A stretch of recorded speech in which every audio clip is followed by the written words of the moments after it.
2024 is shaping up to be an amazing year for horror, but how does it compare to some of the most recent years? Come rock with your boy Tech and let's find out.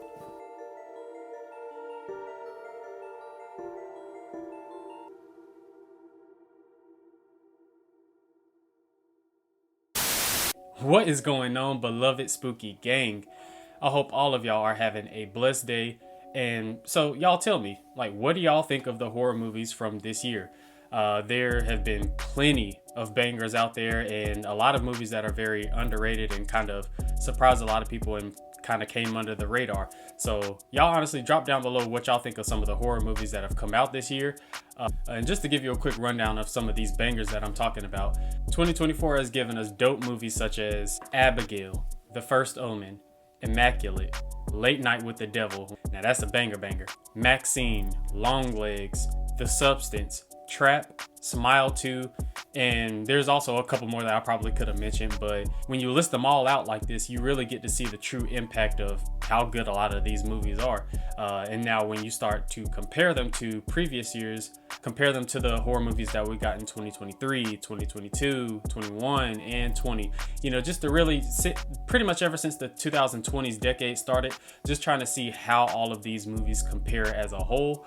I can't even lie to y'all, I think it's gonna measure up very well. Y'all stay to the end of the video because I have an announcement that I want to make that I think a lot of you would enjoy. Without further ado, let's look at how these movies compares to last year's movies that we got. So some of the notable movies that we got in 2023, we got Saw X, Megan, Knock at the Cabin, Scream 6, Thanksgiving, Evil Dead Rise, and Talk to Me. Just through some of those notable ones that I just mentioned, 2023 was for sure a great year for horror movies. Honestly, my favorite from this whole list is Talk to Me. I think Talk to Me is just a very well done movie, and for people who are really big into paranormal films and just enjoy really good and creative scares, that's literally what Talk to Me is. It's just a very solid movie all around. And then as you look at some of these other movies, like I said, Saw X and Megan, Saw X/Saw 10, I know some people like that, but it's not necessarily something I would necessarily write home on. Megan was a pretty good, horror comedy. Knock at the Cabin, I honestly wasn't the biggest fan of that, but I know a lot of people enjoy that movie as well. Then there's Scream 6. By this point, the Scream franchise, although, Scream 5 was all right, Scream 6 and continuing on those story with the whole Blackmore group, and basically them continuing on from that wasn't necessarily the best idea, because I do like some of the cast in there, but it's just sometimes it's just a little overdone at this point. So, and then you have Thanksgiving. Thanksgiving is basically a slasher comedy in a way. If you're really big into gore and all that good stuff, that's really good. And then Evil Dead Rise, I personally was a little disappointed in Evil Dead Rise in comparison to the remake/reboot that they did in 2013, which was phenomenally done. So when you come back 10 years later with a Evil Dead Rise and the tone is completely different, kills and just the brutality overall just isn't as good as it was previously, and even some of the original Evil Dead films, overall just isn't that great of a movie. So when I compare 2023 versus 2024, it honestly, as much as I do like some films in 2023, it doesn't compare to 2024. So now moving on to 2022, which is one of my favorite years for horror recently, and it's mainly just because there's a couple of top-notch bangers in there.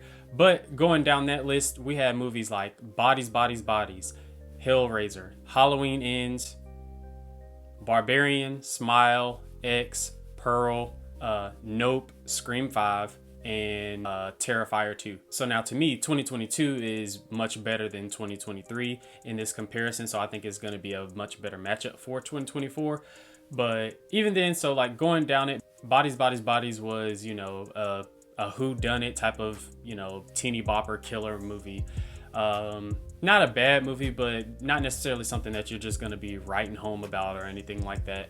Hellraiser, I don't think it's particularly a good movie, but I do think that it was a pretty interesting concept, having the Pinhead figure be essentially like a female and all that good stuff. So there are some aspects that were creative, but it's just ultimately not necessarily something that I would just be telling people to go watch. Halloween Ends, I don't even need to talk about that. Y'all know how I feel about that, so that's that. Then you have some bangers that came in, like Barbarian. Barbarian is amazing, to say the least. The majority of that movie, not too many flaws or really anything to say negatively about it. Smile, I mean, Smile is one of my favorite movies of all time. One of the best theatrical experiences I could have ever had. So Smile is easily an A1 movie. Then you have X and Pearl. The fact that both of those came out within the same year is astonishing, to say the least. But even with that, I think Pearl is the best of that whole trilogy between Pearl, X, and Maxine. And I don't even think it's close. I think Pearl is that much like, I think Pearl is head and shoulders above X and Maxine, but ultimately Pearl is a really good movie. X, like I said, I wasn't overly fond of, but continuing off of, the storyline of Pearl and just seeing all the different roles that Mia Goth got to play and how versatile she is, so that adds extra value to all of those movies. But still, ultimately, Pearl would just be the banger in comparison to X. Then you have a movie like Nope, which I wasn't really a fan of at all. And one thing I wanted to mention, I was talking about this the other day, but Jordan Peele came out so strong with Get Out. It is such a phenomenal movie. Love that movie. It just seemed like the other two decreased further and further in quality. So while I don't necessarily like while I don't necessarily like Us, I do recognize it as a pretty decent movie. And then Nope, I just don't really care for at all, and I don't really see too much of the point of the movie, but that is what it is. And then you have Scream 5, and then you have Terrifier 2. The one thing I'll give Scream 5 credit for is I really, really, really dig the opening scene. It was a perfect homage to the original Scream in 1996 with Drew Barrymore. So this time you have Jenna Ortega, and she's an amazing young actress, but she was really good in this opening scene and then obviously throughout the rest of the film. But those are really the biggest things that I can give Scream. As far as Terrifier 2, definitely want to dive into this franchise one day, so y'all be on the lookout for a Terrifier franchise type retrospective or review. Terrifier 2, I think, was an improvement over the original Terrifier from 2016, but still, for the most part, with these Terrifier movies, is just a big gore fest. Just any way that you can imagine somebody getting killed in pretty much the worst way possible, that's literally what these movies are for. So if that's something that you're really into, and just mutilating the body and just everything that's centered around that, then that is like the perfect franchise for you. So in comparison with 2022 and all of its films going up against the Smile 2s of the world and Immaculate, Late Night with the Devil, and The First Omen, and all the other movies that I mentioned, I think so far that 2022 is the closest in comparison to 2024 in terms of quality. I just think the slight difference is, like, the highest of the highs are pretty much the same, but I think as you go down in tiers in the movies, I think that 2024 holds on a little stronger than 2022 does as a whole. Now moving on to 2021. 2021, there were a couple of good movies. So you have movies like, A Quiet Place 2, so that being a sequel to A Quiet Place, which pretty much everybody loved, and everybody loved this movie too. There's the Fear Street trilogy, which was really good, so Netflix was definitely strong with coming out with those bangers. You have Spiral, which is also a part of like the Saw franchise and everything. You have Malignant, you have The Black Phone, Candyman, you have Halloween Kills, and you have a movie like Old. Yeah, so like for the most part, yeah, like I said, going down it, I mean, Malignant by James Wan is for sure one of my favorites from that year, and just a really creative concept, seeing how like a malignant parasite or something like that, and twisting that up and making that some form of a creative horror story, like that is really, really, really good. The Black Phone, I have respect for The Black Phone, but I didn't just particularly enjoy it. I think there were some little cheesy aspects with the kids and that whole nine, and like with the kids and the phone, and that stuff was a little quirky and weird, but outside of that, I think Ethan Hawke had a really good performance for the most part, and I do visually like the way that it was shot, so yeah, some pretty good aspects there. Looking at Candyman, I think this Candyman remake / reboot was pretty good, I think, and I recently just rewatched the original Candyman, and And one thing I want to note is that is a very underrated movie and that people don't really talk about enough. But anywho, I think that the remake was a very solid, follow up to a movie like that. Then Halloween Kills. I have an affinity for Halloween Kills. Yeah, like if they cut out Evil Dies Tonight and a couple of other little tiny things, that movie is top tier and superior, especially because Michael is so impactful and so great in that movie. But yeah, overall I love Halloween Kills, and so that's top notch for sure. And then Old, I'm not the biggest fan of Old. Old was creative. I do sort of like the concept, but it kind of goes to a lot of my problems that I have with M. Night Shyamalan movies. Twists it to all hell, where it's just like, damn, like you don't even really feel the movie no more. Like even if there were some aspects that you were really digging and wanted and really started to make you like a movie, it's just somewhere in there he's gonna do something that's gonna make it fall flat.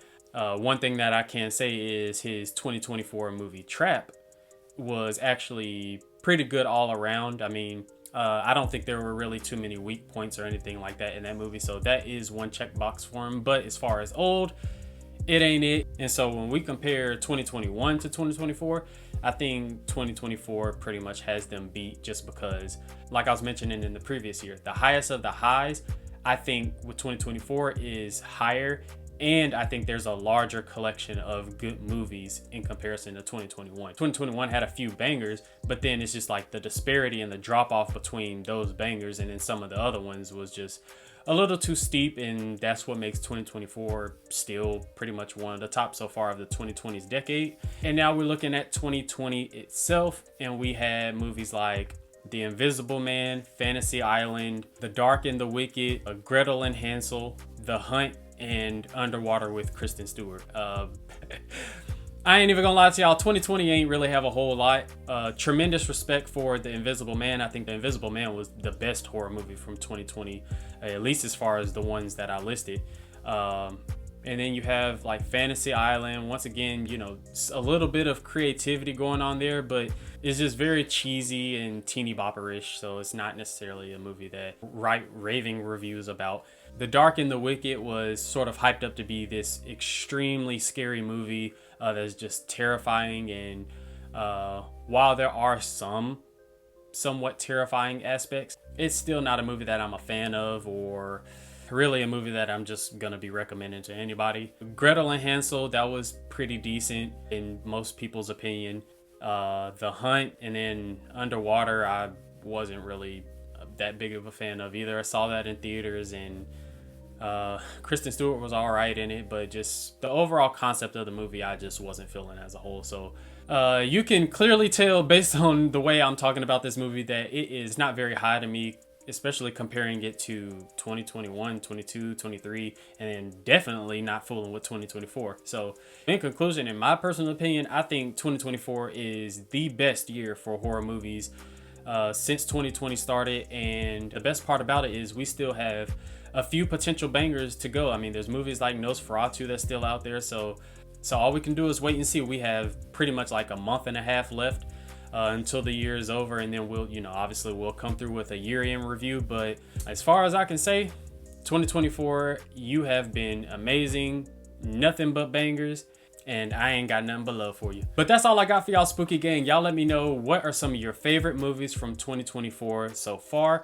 and what do you think of 2024's horror movies in comparison to some of the previous years that we had leading down to 2020. Y'all like the video, y'all subscribe to the channel. We're on the road to 1K subs, fastly approaching it. Can't wait to hit that. It's gonna mean the world to me. And so the announcement that I want to make is I will be doing a giveaway for Christmas of any horror Blu-ray or DVD or whatever you like to one lucky subscriber. And the Blu-ray or DVD that you decide to select is up to the value of $50. So anything, any Blu-ray or any Steelbook or anything like that that you want, your boy Tech got you. And the way that we'll be selecting the winner is each of the next few videos, I'm going to ask a question at the end of it. So the person who answers those questions the earliest and gets the most correct will be the one that will be the winner. So best believe I'll be making sure that I check timestamps on those comments as I start asking the questions. You want to make sure that you answer those questions as soon as you possibly can so you can get that answer locked in. But like I said, that's all I got, Spooky Gang. Y'all stay blessed, and even though Christmas holiday season is right around the corner, y'all already know the vibes. Y'all stay spooky.